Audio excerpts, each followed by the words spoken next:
Hey, good morning. Greetings, this is Fred in Alaska. Been busy with a whole lot of background stuff the past week. Got videos to upload, just haven't had a chance to get to it. Um, let's see.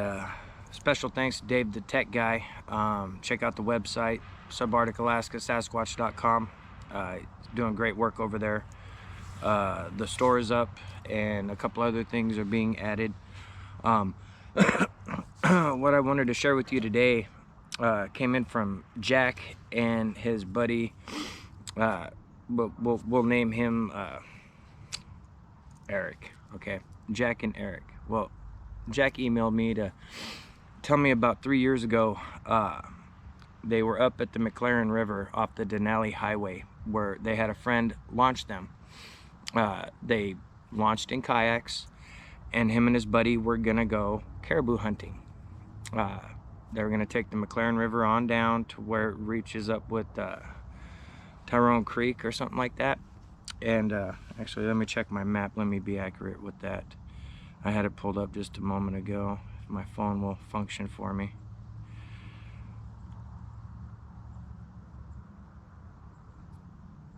Sorry about the delay. Yeah, Tyrone Creek. So they launch and they start paddling away. They're doing their thing. They're making headway. It's an adventure, you know. They packed light. They just little single-man pop-up tents. They're doing state camps as they went along.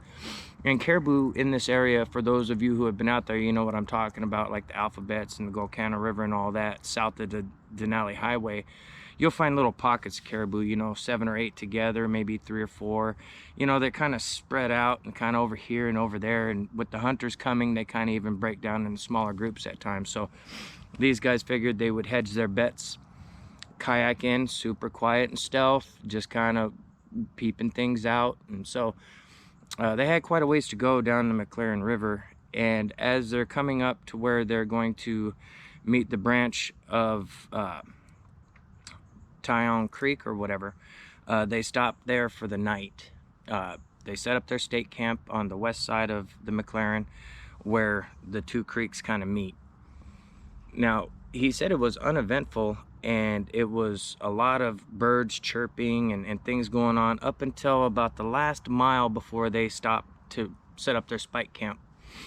And they're hours into this hopefully 1 week long adventure. They had their friends drop them, and they planned on having their friends pick them back up at the same spot. Why they chose kayaks to caribou hunt, I don't know. I didn't get a clear answer on that. I was told for the adventure of it. Caribou ain't overly big, but it'd be kind of cumbersome on a kayak, I think. But anyway, so they set up their spike camp, and just a little burner stove. They had no fire or nothing like that going. And during hunting season, we're damn near 12 and 12 light cycle up here, so things are dark at night. They had all their provisions and gear, a lot of, you know, freeze-dried goods, things like that, easy to cook stuff. And as they're plotting out where they were gonna venture, because they were gonna state camp there, and then the next morning, wee hours of the morning, they were gonna go on foot and check out the immediate area to see what animals were moving. As they got up the next morning, it was what he expressed was a deafening quiet, the kind of quiet that makes you feel like you lost your hearing. And so he tells his buddy Eric, hey, you know, something's off. I think there might be a bear in the area. And Jack is First Nations. He's from a village. He asked me to leave that portion out, but he is First Nations. He's avid hunter, outdoorsman, can read the signs. He knows what's up. Was aware of the hairy man, but never bought into it. He never had anything to tell him otherwise, so he was a huge skeptic. As they started out that morning, it's not even fully light yet, just light enough for them to see the game trail they're walking down. And this is kind of a marshy area. I've showed you examples of that before on film. And so as they're going down this game trail, and there's literally very little cover until you start getting back to the hills, and then you got all the thick alders and willows and stuff.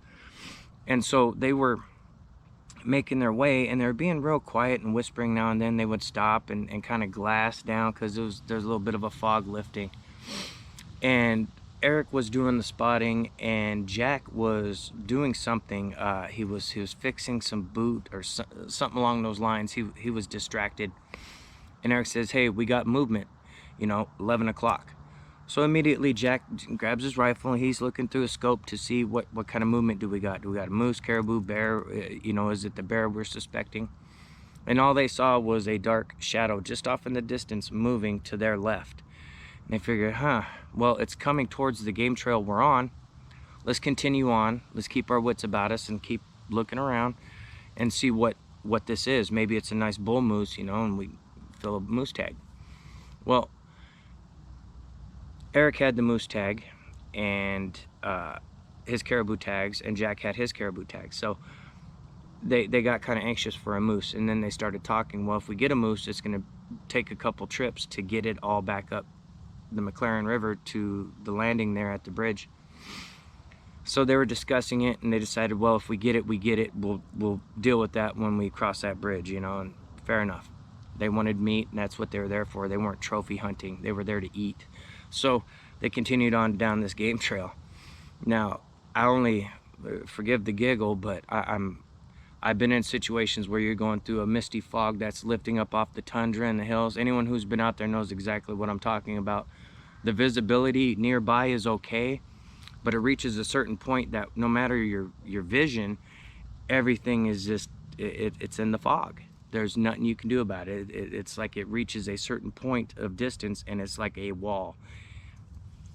Anyway, so as they're going along, they figured, okay, we should be coming up to where this thing was moving. Unless it moved out of our direction, we should be coming up on where we should cross paths soon.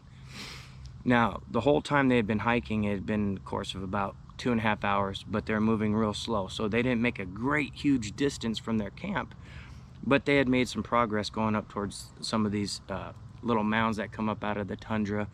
They're kind of like little buttes and kind of like a rolling hill. Others down south would probably call them mountains, but anyway, so they're keeping an eye on this fog bank and their limited visibility, and so they hunker down on this little knoll, little tundra knoll, and it kind of slopes down away from them, and it's open. It's open for about, if the fog wasn't there, they could easily see for miles in all directions from this particular point. So Eric's doing the glassing, and Jack was doing some other stuff, adjusting his pack. He had something in his pack digging in his back, and it had been kind of painful, and it was the first time they stopped for any length of time for him to adjust his backpack to where it stopped digging into him. And all of a sudden he feels a hand on him, like banging him like really hard, and he was like, "Hey, what the hell?" And Eric's like, "There's something in the fog over there, and it's moving, but it's moving laterally back and forth." And Jack goes, "No, it's probably just, the wind's blowing just a little bit. It's probably just willows or alders blowing, and it's just looking that way." And he goes, "No, I saw arms."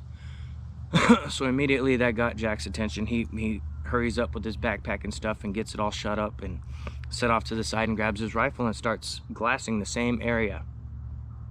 Meanwhile, as he's glassing, he's not paying attention to Eric. Eric has grabbed his stuff and moved around behind him and came up on his left-hand side and goes, "I'm gonna flank, you go forward." And he goes, "No, we're not gonna split up and go after a dark shadow in the fog. It's just not gonna go down that way." His buddy was a little overeager, young hunter, not maybe 3 or 4 hunts under his belt, so he kind of buck fever kind of feel. It's different up here. It's bull moose fever, but you get the point.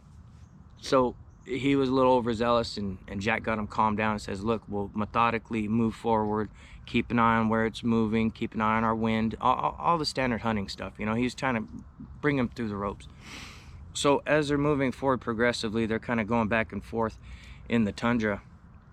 Meanwhile, they keep an eye on this thing moving, but as they're moving closer, it seems to stay just inside the fog to where they can't fully make it out. They'll catch, a dark shadow moving, or just any kind of partial silhouette. You know, they didn't have anything confirmed. They didn't really see anything other than this figure moving. And so after about a half hour, 45 minutes of this, Jack said, screw this. I feel like we're not getting anywhere on this. Let's back off. Whatever it is, we'll, you know, let's let the morning, you know, sunlight come up, burn off this fog, and maybe it'll just be bedded down right in this area. So they go back up to where they were. Eric is very rambunctious and anxious. He wants to go get it. He wants to go get it. He wants to hunt. Jack's trying to calm him down, like, hey, look, if we rush in there, we potentially scare off that, and while that runs off, it could scare off caribou that we're after, and various other things. Calm down. Let's let this fog rise a little bit. So they sat there for approximately 2 hours. It started raining on them. Things were kind of socked in, and it didn't look like it was going to make much progress. And then after about, you know, that period of time, all of a sudden the sun broke through in one spot, and little by little the whole area was clearing out of the fog. Now, once the fog cleared, they noticed caribou way across, moving along the tundra away from them.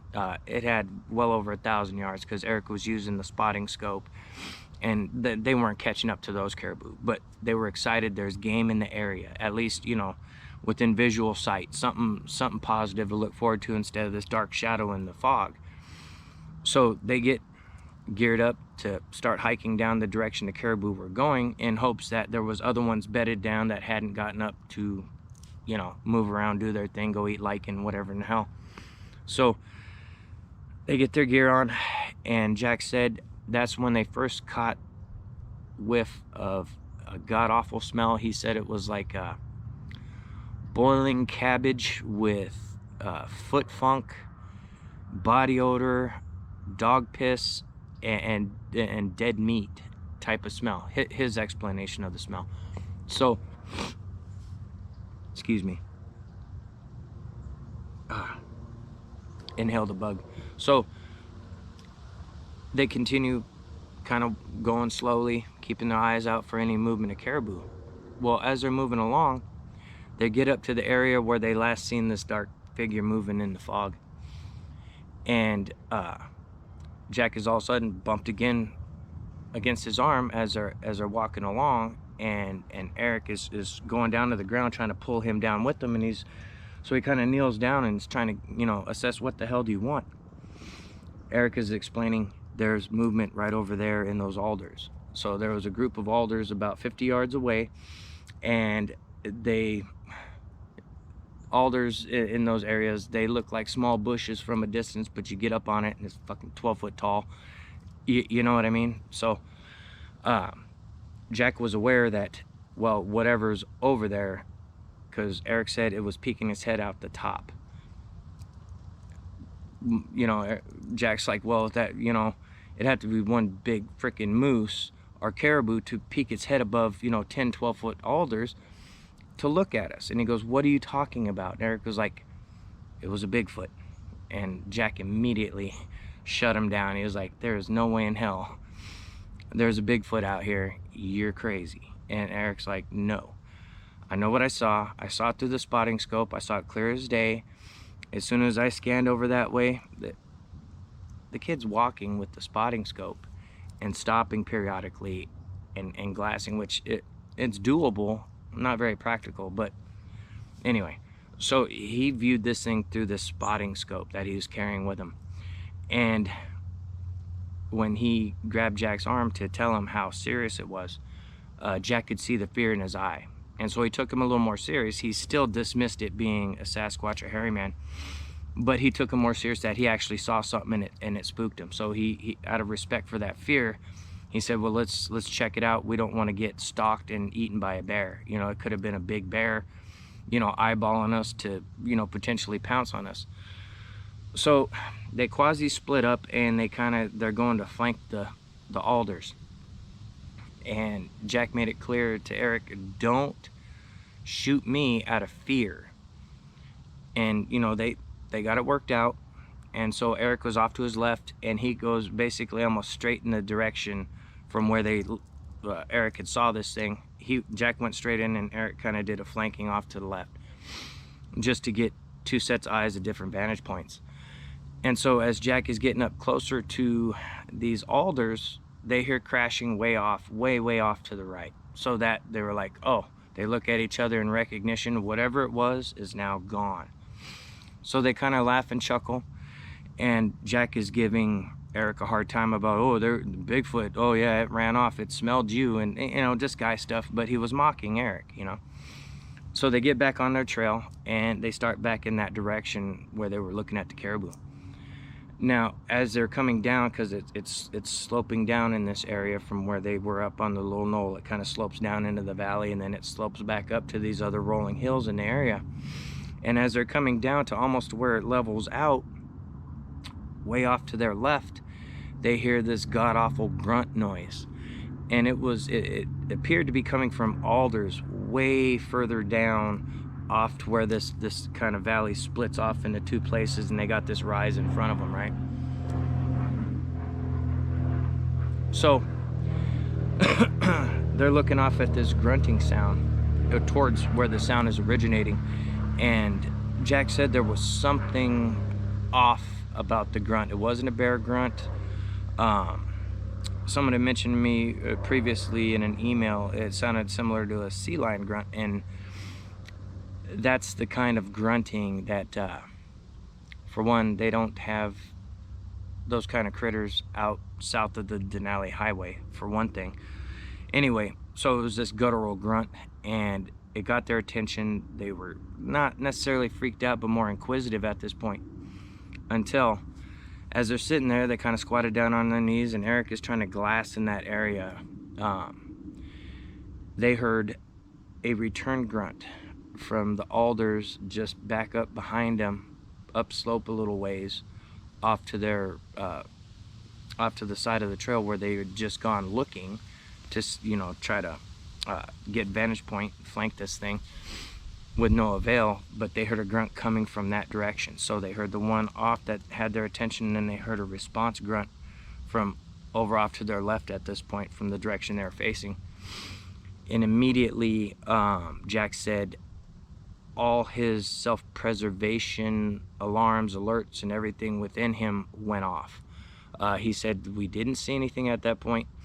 I just knew there was something not good. Bears, for one, don't communicate like that, and nothing else in the area. So he asked Eric again, are you sure of what you saw? What did you see through that spotting scope? Eric said, I saw a face of what looked like a Neanderthal man, big wide jaw, grayish complexion, no hair around the face, except, no hair around the eyes and the nose or whatever. And it appeared to have just all black, shaggy kind of hair. And he goes, are you sure about that? Eric goes, I had full facial view in that spotting scope. It filled the whole scope of what I was looking at. I know what I saw. He started taking him a little more seriously, and he goes, okay, well, we're gonna go back to camp, and we're gonna kayak further the hell out of this area. So they agree, and he says, be on your toes, put the spotting scope away, because you need both hands, because this kid was going along with the spotting scope and the rifle slung. So he would stop and use the spotting scope and not necessarily be ready for an instantaneous, immediate danger threat. He would have to drop the scope, wield the rifle and all that. So he gets him to put it away and gets him on point with his gun, and he lets him take the lead. And as they're going back up their trail, they got to pass right by the spot where they heard the grunt. No other sounds have been made since. They heard the grunting that got their attention, then they heard the return grunt, had their conversation, and they're going back out of there. So they're looking around, and they hear four-wheelers way off in the distance, and they're like, okay, there's other people out here, so God forbid something go wrong, we could pop 3 shots in the air, maybe they can hear us or whatever. Anyway, this was all 20/20 hindsight he was sharing with me. So they continue on up the trail past this point.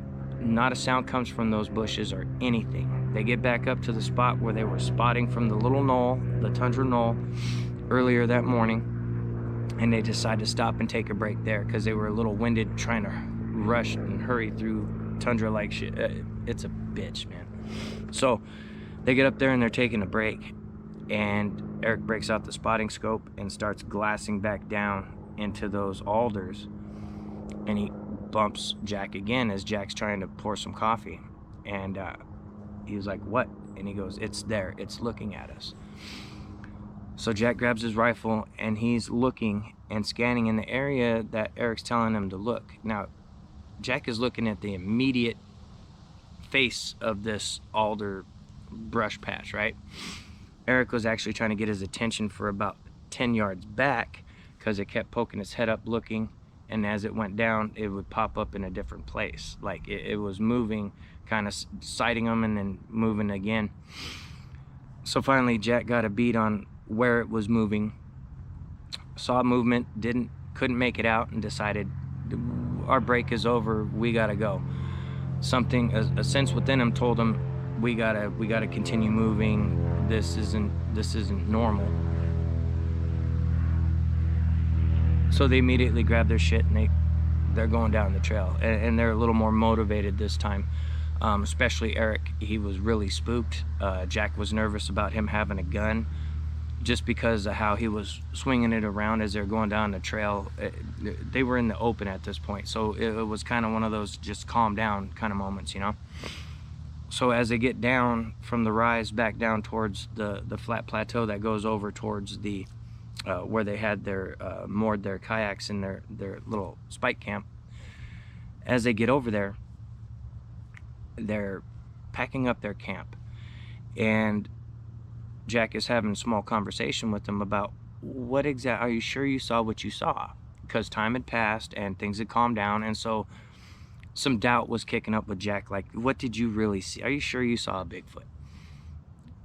Kid Eric's like, yeah, I know what I saw, man. And, you know, I don't care if you believe me, I know what I saw. So when he said that, Jack took him very serious, and they were discussing what they should do. Like, should we continue on, or should we just kill this trip and try again, you know, next weekend or something? They had a little bit of time for the season. Jack was like, well, we're here, let's see if we'll go down a little ways and see if we can find the caribou or something, you know. Let's at least, we're a day in, you know, let's check it out. We left whatever back over there, nothing followed us, you know, let's just go on about it. So they go down a little ways and they get down to Tyone Creek, and when they're there, this is little scrub brush, alders, willows and stuff. There's no really big trees. You're not going to find forests like this, you know. It's just not in that area anyway. It's a lot of marshy, you know, tundra, good berry picking. But so they make another spike camp, and that night they were sitting there discussing over their dinner what they would do if whatever these things are came in on them. And of course, you know, guy bravado stuff, oh, we'll shoot them, all that kind of talk. And Jack laughed it off because Eric was young and a little overzealous. However, he knew that something wasn't right with the situation, because as it was getting dark and they had their spike camp set up, they were hearing weird noises way off in the distance, but they were hearing these god-awful types of, like, the end of a scream. It seemed like he said they were only getting part, or the last portion of a very loud scream, the way it was echoing through the small valley. And so they decide, well, maybe in the morning we'll just go back, you know, because things were progressively getting creepier. Because once they got their kayaks and were going down to Tyone Creek, it was quiet a good portion of the time going through there. They heard no other four-wheelers or anything of that nature. They didn't hear any of the birds that are typically around. And it was just a kind of an ominous, creepy type thing as they were coming into where they set up their second state camp. So they decide, well, it'll be light, you know, at whatever time in the morning. Let's just plan on going. You know, we'll go back up. We'll call it a trip. You know, there's something off here. Let's just go. So they agreed.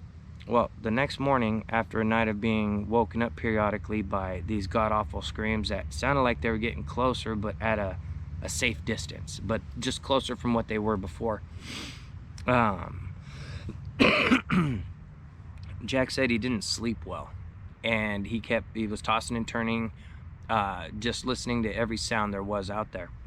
Now, when he got up that morning, he was up before Eric, because Eric was a snorer, I guess, and he just sat there heating up coffee, listening to his buddy snore, and kind of contemplating, the day they got ahead of him.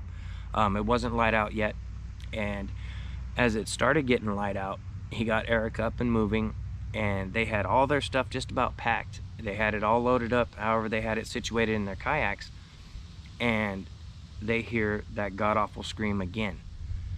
This time the scream is coming from the direction they have to go. They have to go back up Town Creek, up to the Maclaren, and then the Maclaren back up to the boat launch, right? So, that instantly made Jack nervous. When they got in their kayaks to start going, he told Eric, I'm going to let you go in front of me because I don't want you getting nervous behind me and accidentally shooting me if something comes up to the creek bank or the river bank. So I'm going to let you go first, and just because you're a little more high-strung, I don't want you accidentally shooting me in the back. Eric kind of laughed it off and was like, whatever, but he agreed, and so he led the way, and they got a paddle. They're going up a creek. So they're doing their thing, and Jack has his rifle kind of barreled down towards his feet, laying on his lap while he's doing his kayak thing, right? And Eric has done the same. And as they come around this little curve, they see a dark thing jump away from the riverbank, off on their left-hand side. They couldn't make it out. It was just all of a sudden something dark just flopped, and they heard ka-thump, and they heard grass movement, right? So like, what the hell? That must have been what we heard, maybe it's a sick bear. He just said, keep paddling, Eric. You just keep fucking paddling, dude. Just go. Just keep going. I'm gonna keep an eye. I'm right behind you. And as they come to the area where they saw this thing jump, just dark motion, just jump into the grass, we're out of sight. They hear this chatter. He said it sounded like someone imitating an old kung fu movie, but it was a little different. It was deeper toned, shorter type of speech, I guess. He said it was really odd, and they could hear it over because at this point they were splashing with their oars. They were really digging in, and he said he could hear it over that, and was scared to look off to his left-hand side because they heard movement in the grass. Now, as they were going along, at one point, Eric gets real nervous and just stops paddling, drops the oar in his lap, picks up his rifle, and points off to the left and fires around. Boom! And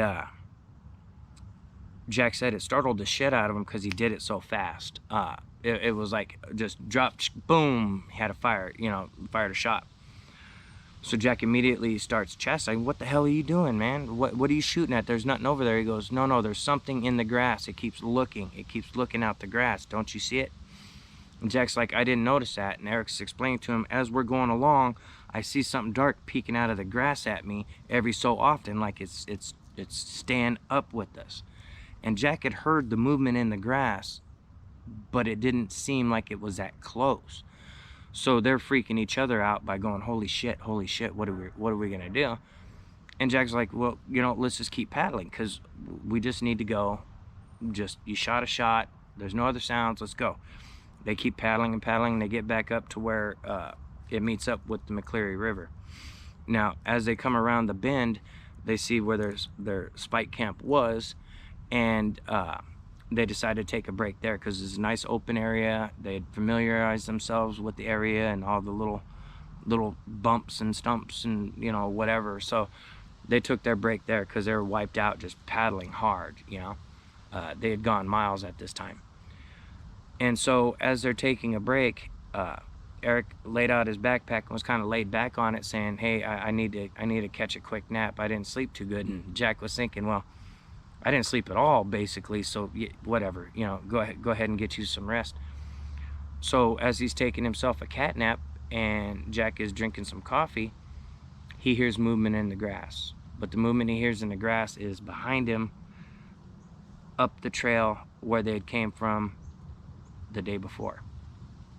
And so he's looking, and the grass doesn't look that tall from a distance. It looks like prairie grass, maybe up to your knee, but in actuality it's up to your waist or taller, you know, some of this grass. So he's kind of checking out the movements in the grass, and you know, the wind blowing, little breezes, and as he's looking along, he sees a dark spot in the grass, and he was like, well, that seems different. That seems like a different, it's darker. It doesn't match everything else around here. So he's keeping an eye on that dark spot. Well, as he was getting up to get a better vantage point, he had accidentally kicked Eric's foot, and Eric kind of woke up and was looking at him, watching what he was doing. And as Jack came to get a better vantage point to look through his scope, that immediately sparked Eric to jump up and start like, hey, where is it at? Where's it at? Is it creeping on us? And start moderately freaking out. And Jack had to say, calm down. I'm just looking over at a dark spot in the grass. And as he's trying to explain where the dark spot is, it wasn't there anymore. So immediately Jack's like, it's time for us to go anyway. You got yourself a cat nap. Your adrenaline's got you going. Let's continue paddling. So they jump in their kayaks and they start paddling up to Maclaren. Now, off on the right-hand side now is the direction of that path they took and heard the grunts and got out of there, right? So they're going along. They're just getting into this, getting back onto the river type thing, and they just got a pace going, and they hear thrashing off to their right-hand side. At this point, Jack's in the lead, Eric's behind him. Just how it worked out, they were getting out of there, right? Jack is deafened by a couple of gunshots, one right after the other. Boom, boom, and it's just, he got this ringing going on because Eric was just off behind him on his right-hand side, shooting away from them. He wasn't in danger. Eric wasn't, like, you know, muzzling him or anything like that. But he pops off 2 shots, and immediately it gets Jack's attention. Jack turns to him, what the hell, what the hell? He goes, it's following us, it's following us. So Eric is freaking out. And Jack hasn't really seen what he has. Eric has seen his face, has seen these things, this thing trying to look at him through the grass or whatever. So Eric's on a different level than Jack is at this point, and Jack's trying to get him to calm down. So they continue paddling harder than ever, and Jack asks, did you shoot it? And he goes, no, I didn't shoot it. I shot in its direction. So they get about a mile further up the river, and they've calmed down at this point because there's no further action going on. So they get up beside each other, and it was in a shallower spot, so Jack had his oar dug into the gravel to keep them from pushing back, and was just kind of sitting there taking a rest. And as he's holding the oar, and he's got Eric on his right-hand side, he's looking at Eric, talking to Eric, and he sees a figure about, he guesstimates, about 20 feet back from the riverbank, stand up, full on view from just above the knees up to the top of his head. A hairy man stands up. He guesstimates about almost 12 foot tall. He said this thing was kind of Chewbacca looking, skinny, but instead of the orange kind of cinnamon color hair, it was a dark hair. Cro-Magnon looking in the face, big jaw. And he said what really stood out was the hair was matted on the back of its head, kind of like, not necessarily dreadlocks, but like just matted. And it kind of had this weird look to it. And as he was talking to Eric and noticed it, he gets stuck. And he's no longer holding his oar, and he's basically in shock, you know, and so he's catches himself, he's drifting away from where he dug his oar, and so he grabs it, gets hold of it, and starts saying, paddle, paddle, paddle. Eric takes off, just digging in. Jack's kind of thinking, should I shoot around that way, because this thing's just standing there at this point. They just start digging in, start paddling. They felt confident enough that they had enough distance between where they seen it and it making a move on them that they could get some shots on. So they wanted to progress and get the hell out of there. and they paddled like hell. He said he looked back a couple different times, saw nothing, because once they initially got away from that area, there was nothing. It had basically disappeared into the grass again. Whether it was crawling around or whatever, he had no idea. They get back to the landing hours later. This is not just I've condensed, yeah, because traveling by river that remote, it's not as simple as, you know, a couple paddles and you're back where you were. It was a journey. So they get there, they're beat to shit, they're tired, just basically exhausted from paddling. Their arms were stiff and sore. They had been at it for hours. And so they get to the landing, and there are some other people there, just getting ready to end the day, so to speak. Both their Jack and Eric's cell phones were dead, and they asked the people there, "Can we use your phone to call our friend?" And the people were nice. They allowed them to call a friend.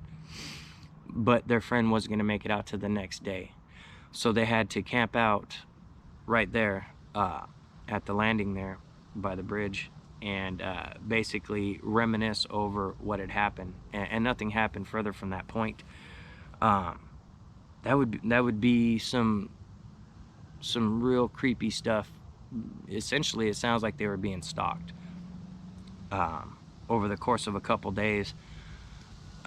He no longer hunts that area. He won't go anywhere near Denali Highway or south of it. And him and Eric no longer hunt together anymore. That was the last time they really even hung out, which is unfortunate. A lot of these instances, people, they don't talk to each other anymore. It's fucked up. You know, it shouldn't. It should bring people closer, you would think.